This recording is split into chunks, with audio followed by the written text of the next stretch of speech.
سلام به شما. امروز میخوایم در مورد یه دوراهی خیلی مهم صحبت کنیم. یه انتخابی که واقعاً سرنوشت کسب و کارها رو تعیین میکنه. رشد کردن یا از بین رفتن. بیایید با هم ببینیم داستان از چه قراره. این جمله دیگه تعارف نداره و دقیقاً میزنه به هدف. ببینید دیگه چیزی به اسم حفظ وضع موجود وجود نداره. توی دنیای امروز که همه چیز به هم وصله، اگه ثابت بایستی در واقع دارید عقب میرید. خب تو بخش اول میخوایم ببینیم چرا اختلال یا همون دیسراپشن دیگه یه اتفاق عجیب و غریب نیست، بلکه شده وضعیت عادی جدید. تغییر دیگه یواش یواش اتفاق نمیفته. یهو و با سرعت نور همه چیز رو زیر و رو میکنه. مشتری‌ها، روش‌های فروش، حتی رقبای ما همشون دیجیتالی شدن. فقط کافیه به این آمار نگاه کنید که چقدر از وقت آنلاین ما روی موبایله. این فقط یه آمار ساده نیست، این یه تغییر ریشه‌ای تو رفتار تک تک ما به عنوان مصرف کننده است. حالا یه آمار جالب بهتون بگم. طبق گزارش فارستر، 74% مدیرا میگن شرکت ما استراتژی دیجیتال داره. خب، روی کاغذ که خیلی خوب به نظر میاد نه؟ انگار همه آماده آینده‌ان. اما واقعیت اینجاست. فقط 15% از همون مدیرها باور دارن که تیمشون واقعاً مهارت و توانایی اجرای اون استراتژی رو داره. این یعنی یه شکاف جایگنتک، یه زنگ خطر خیلی جدی برای همه. خب تحول دیجیتال، این عبارت رو دیگه همه جا میشنویم، درسته؟ ولی بیایید از این کلمه‌های قلم به سلمبه بگذریم و ببینیم تهش واقعاً برای یه بیزینس یعنی چی. کلمه کلیدی اینجا بازنگری بنیادینه. تحول دیجیتال این نیست که چند تا نرم افزار جدید بخریم. اصلاً. یعنی کل روش کارمون، کل مدلی که باهاش به مشتری ارزش میدیم رو از اول بازآفرینی کنیم. و اینجاست که به یه تفاوت خیلی مهم میرسیم. تفاوت بین انجام کارهای دیجیتال و دیجیتال بودن.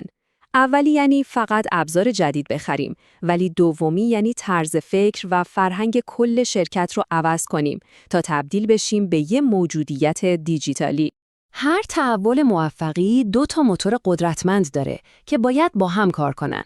این 2 به یک اندازه مهمن و اگه یکیشون نباشه، اون یکی هم از کار میفته. این جمله همه چیز رو روشن میکنه. خیلی‌ها اشتباه میکنن و فکر میکنن همه چیز به تکنولوژیه. نه. اول باید استراتژی و نقشه راه داشته باشیم. تکنولوژی فقط یه ابزاره که ما رو به اون مقصد میرسونه. البته که تکنولوژی مهمه. اینها ابزارهای فوق‌العاده قدرتمندی هستن که دست ما رو برای کارهای جدید باز میکنن. از هوش مصنوعی که میتونه رفتار مشتری رو پیش بینی کنه تا اینترنت اشیا که دنیای واقعی و دیجیتال رو به هم وصل میکنه. اینها موتور اول ما هستن، فناوری. و اما موتور دوم که شاید بشه گفت حتی از اولی هم مهمتره، فرهنگ سازمانی. ببینید، اگه فرهنگی نداشته باشید که مشتری رو بذاره تو مرکز همه چیز، سریع حرکت کنه، همیشه در حال یادگیری باشه و از ریسک‌های هوشمندانه نترسه، بهترین تکنولوژی‌های دنیا هم شکست می‌خوره. خیلی خوب، تا اینجا کلی حرفای تئوری زدیم. حالا بریم ببینیم این 2 موتور قدرتمند، یعنی تکنولوژی و فرهنگ، تو دنیای واقعی چطور شرکت‌ها رو زیر و رو می‌کنن. اولین مثال از یه صنعتیه که هممون هر روز باهاش سر و کار داریم، خرده فروشی.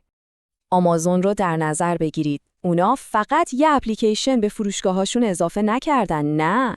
اونا کل تجربه خرید حضوری رو با حذف کامل صفحای پرداخت از نو بازآفرینی کردن. این یعنی همون بازنگری بنیادینی که با قدرت تکنولوژی ممکن شد. حالا از خرده فروشی بپریم به یه صنعت کاملاً متفاوت که به کند بودن و کاغذبازی معروفه، بیمه. شرکتی به اسم لیمونید با هوش مصنوعی، سرعت و کارایی رو به این صنعت تزریق کرده. فرهنگ سریع و چابک اونا باعث شده بتونن خسارت مشتری رو تو 3 ثانیه پرداخت کنن. 3 ثانیه! این تا چند سال پیش شبیه داستان‌های علمی تخیلی بود. ولی فکر نکنید این تحول فقط برای شرکت‌های تکنولوژی یا فروشگاه هاست. مثال آخرمون شاید شما رو حسابی غافلگیر کنه. می‌خوایم بریم به یه مزرعه لبنی. حتی یه صنعت به قدمت کشاورزی هم داره متحول میشه. اینجا تکنولوژی‌هایی مثل سنسور و ربات فقط برای افزایش بهره‌وری نیستن، بلکه با مانیتور کردن سلامت گله، کیفیت زندگی رو هم برای حیوانات و هم برای کشاورزها بالا میبرن. خب با دیدن این مثالا حالا وقتشه که یه نگاهی به آینده بندازیم و یه چالش مهم رو مطرح کنیم. آینده هنوز نوشته نشده.